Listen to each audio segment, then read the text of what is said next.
on the streets each and every day. Strong words in El Cajon, many voicing their concerns about the homelessness issue in the city and giving ideas to fix it.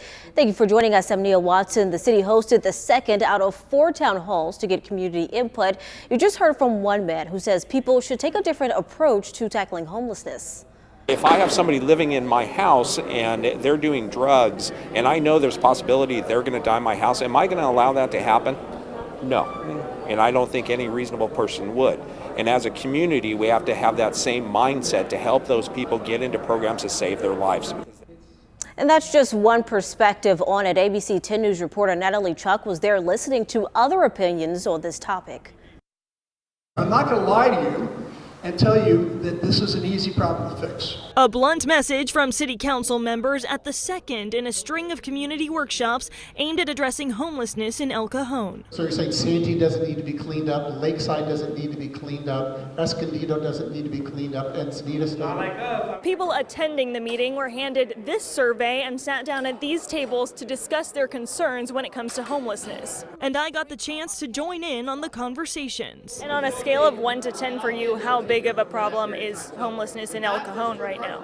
To me, it's 10 because I see homeless people sleeping in front of grocery stores, and that will make me feel unsafe. The town halls come following several arrests reportedly connected to a San Diego County homeless voucher program, allowing some unhoused people to stay in motels in cities including El Cajon. If the county of San Diego would leave us alone and let us deal with our own homeless problem, you would see a much different environment. In the crowd was Mickey Davis, who says her daughter has been homeless for more than a decade. People don't wake up one day, or they're not born saying, oh, well, one day I'm going to be a mentally ill homeless person, or I want to be a person, I want to lose my job one day. According to El Cajon police, calls for service related to homelessness have increased dramatically for roughly 9 years, jumping from more than 2,000 calls in 2013 to about 7,000 calls in recent years. One officer pointed to Prop 47 as part of the problem. It passed in 2014, reducing some felonies to misdemeanors for specified low-level drug and property crimes. I don't think you're going to curtail the crime one way or the other, whether they're going to do that with the voucher in a hotel or they're going to do that in wherever else they're camping at. One thing that is clear is the path to change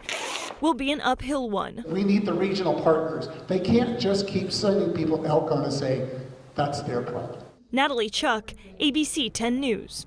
And we did reach out to the county, but they are off on the weekend, so we have not gotten a response. When all 4 of the meetings are complete, the city says it will put together a formal report.